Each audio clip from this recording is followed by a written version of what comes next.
Entre 1969 y 1980, Yorkshire fue el escenario en el que ocurrieron una serie de ataques a mujeres llevadas a cabo por quien sería conocido como el Destripador de Yorkshire, en referencia al infame asesino de 1888, Jack el Destripador.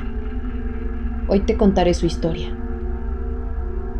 Antes de continuar, no olvides suscribirte y activar las notificaciones.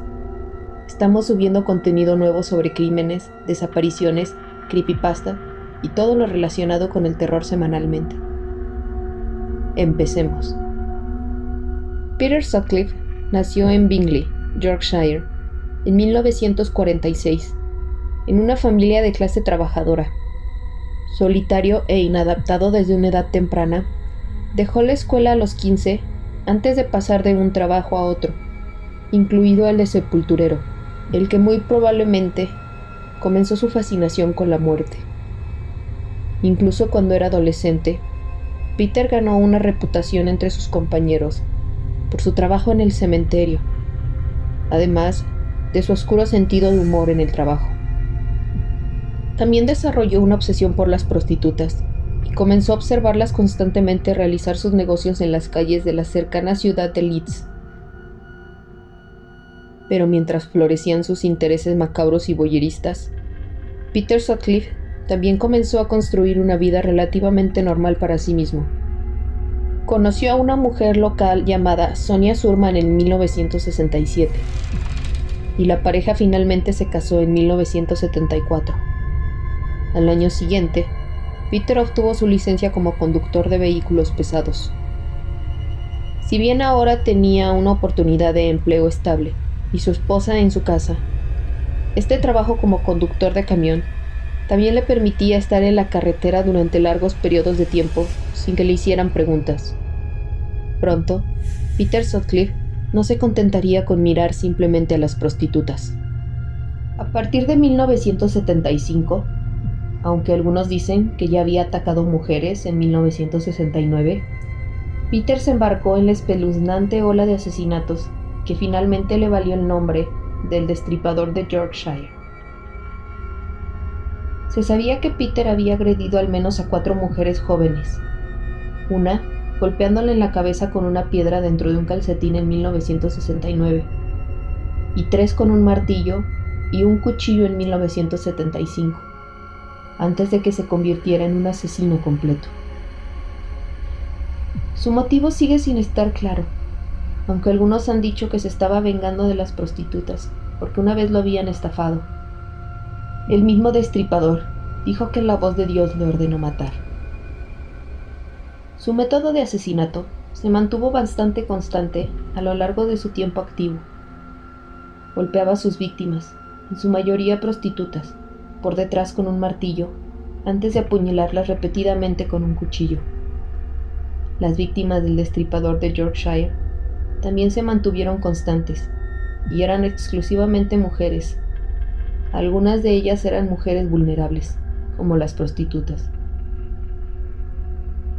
Apuñaló a su primera víctima de asesinato, Wilma McCann, 15 veces en el cuello y el estómago, después de golpearla en la cabeza con un martillo a fines de 1975. El Destripador de Yorkshire golpeó a la madre de 4 hijos por la noche, mientras sus hijos dormían dentro de su casa familiar. La siguiente víctima de Peter, Emily Jackson, sufrió más de 3 veces el número de puñaladas infligidas a McCann. La había recogido mientras vendía su cuerpo en las calles de Leeds en enero de 1976. Luego la arrastró a un lote cercano y la atacó con un destornillador y la pisoteó con tanta fuerza que dejó una huella en su pierna. Los ataques continuaron con esta misma firma espeluznante. Golpes de martillo seguidos de brutales puñaladas en el pecho y el cuello, así como agresión sexual, hasta 1977. Pero ese año, la policía finalmente comenzó el lento proceso de descubrir la identidad del Destripador de Yorkshire. Más de 150 agentes de policía participaron en la investigación del Destripador, pero no pudieron atrapar a Peter durante años. Es más, fueron despistados por cartas engañosas y una grabación de voz de alguien que afirmaba falsamente ser el asesino. De hecho, la primera oportunidad de las autoridades en el caso no llegó hasta 1977, cuando encontraron un billete de 5 libras en un compartimento secreto del bolso de una prostituta muerta mutilada llamada Jean Jordan. La policía supuso que un cliente podría haberle dado a Jordan esa nota y que el cliente podría tener información sobre su muerte. La policía pudo rastrear la factura hasta un banco específico y analizar las operaciones del banco para deducir que la nota podría haber sido parte de los salarios recibidos por aproximadamente 8,000 personas. Las autoridades pudieron entrevistar a unas 5,000 de esas personas, incluido Peter, pero encontraron que su coartada, estar en una supuesta fiesta familiar, era creíble. Después de eludir a la policía, el destripador de Yorkshire atacó a otra prostituta llamada Marilyn Moore solo 2 meses después. Sin embargo, sobrevivió y proporcionó a la policía una descripción detallada del hombre que la había atacado. Una descripción que coincidía con la apariencia de Peter.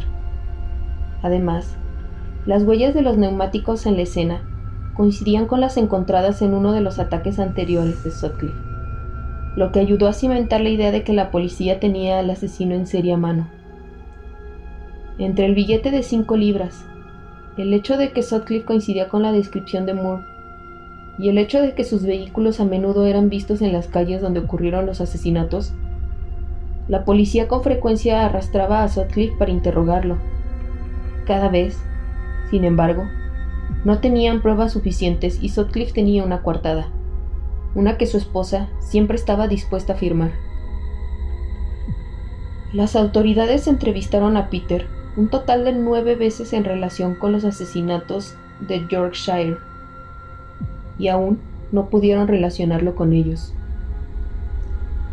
Aunque la policía no pudo atrapar a Peter como el destripador de Yorkshire, pudieron arrestarlo por conducir ebrio en abril de 1980. Mientras esperaba el juicio, mató a 2 mujeres más y atacó a otras 3. Mientras tanto, en noviembre de ese año, un conocido de Sutcliffe llamó a Trevor Birdsall. Lo denunció a la policía como sospechoso en el caso del destripador de Yorkshire. Pero el papeleo que presentó desapareció entre la gran cantidad de otros informes e información que habían recibido sobre el caso, y el destripador permaneció desesperadamente libre. El 2 de enero de 1981, 2 policías se acercaron a Sutcliffe, quien estaba en un automóvil estacionado en un área donde comúnmente se veía prostitutas y sus clientes. Luego, la policía decidió hacer una verificación, que reveló que el automóvil tenía números de matrícula falsos. Arrestaron a Sutcliffe solo por este delito menor, pero cuando descubrieron que su apariencia coincidía con las descripciones del destripador de Yorkshire, lo interrogaron sobre este caso. Después de 2 días de interrogatorio, Peter confesó que era el destripador de Yorkshire, y pasó el día siguiente describiendo sus muchos crímenes en detalle. Peter Sutcliffe luego fue juzgado por 13 cargos de asesinato. Se declaró inocente de asesinato, pero sí culpable de homicidio por motivos de responsabilidad disminuida, alegando que le habían diagnosticado esquizofrenia paranoide y que era una herramienta de la voluntad de Dios, que escuchó voces que le ordenaban matar prostitutas. Esto también es precisamente lo que le dijo a su esposa, Sonia, que había estado casada con él. Nunca supo nada durante la totalidad de los asesinatos. Ella solo supo la verdad cuando Sutcliffe se lo dijo él mismo justo después de su arresto, como recordó el mismo Peter. Yo personalmente le conté a Sonia lo que había sucedido después de mi arresto. Le pedí a la policía que no le dijera nada, solo que la trajera y me dejara explicar. No tenía ni idea, nunca tuve sangre ni nada. No había nada que me vinculara. Me llevaba la ropa a casa, me quitaba la ropa y la lavaba por mi cuenta. Yo trabajaba todo el día y ella trabajaba como maestra, así que yo solo podía hacerlo por la noche. Ella se sorprendió profundamente cuando se lo conté. Ella no podía creerlo. Si la esposa de Peter creyó la historia de la misión de Dios, el jurado ciertamente no lo hizo. Peter Sutcliffe fue declarado culpable de los 13 cargos y de 7 informes de intento de asesinato, y recibió 20 cadenas perpetuas simultáneas. El reinado del destripador de Yorkshire había llegado a su fin. En 1984, a Peter le diagnosticaron esquizofrenia paranoide y lo trasladaron a un centro psiquiátrico conocido como Broadmoor Hospital, a pesar de que lo habían encontrado mentalmente apto para ser juzgado. 10 años después, su esposa se divorció de él y se enfrentó a varios ataques de otros reclusos. Uno de esos ataques, en 1997, dejó a Peter ciego del ojo izquierdo después de que otro recluso lo atacara con un bolígrafo. 10 años más tarde, otro recluso lo atacó con intenciones letales. Peter sobrevivió al ataque y 2 años más tarde se lo consideró apto para dejar Broadmoor. Fue trasladado a una prisión no psiquiátrica en 2016. El destripador de Yorkshire murió a los 74 años de coronavirus mientras estaba encarcelado en la prisión de Frankland de Su Majestad en el condado de Durham en noviembre del 2020. Pero su legado de sed de sangre sigue vivo en el nuevo documental de Netflix sobre sus crímenes llamado El Destripador. La película analiza la investigación sobre el destripador de Yorkshire y explica por qué la policía tardó tanto en encontrarlo. Cuando todavía estaba vivo, Peter hizo una apelación para la libertad condicional, pero fue rápidamente rechazado. En palabras del magistrado del Tribunal Superior que presidió la apelación, esta fue una campaña de asesinatos que aterrorizó a la población de gran parte de Yorkshire durante varios años. Aparte de un ataque terrorista, es difícil concebir circunstancias en las que un hombre podría dar cuenta de tantas víctimas. Mientras tanto, la esposa de Peter supuestamente celebró un funeral secreto para su esposo después de su muerte. A su familia le molestó que no se los incluyera en la ceremonia, ya que esperaban encontrar un cierre en su muerte y dejar atrás este capítulo espantoso.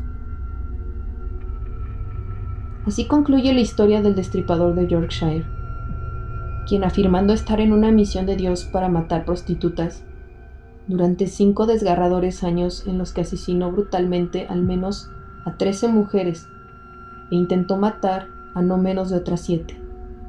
Todo mientras eludía la captura de la policía una y otra vez. ¿Cómo crees que logró evadir a la policía por tanto tiempo? Déjanos saber en los comentarios. Antes de irte, no olvides suscribirte y activar las notificaciones. Deja un me gusta y comparte el video. Hasta la próxima.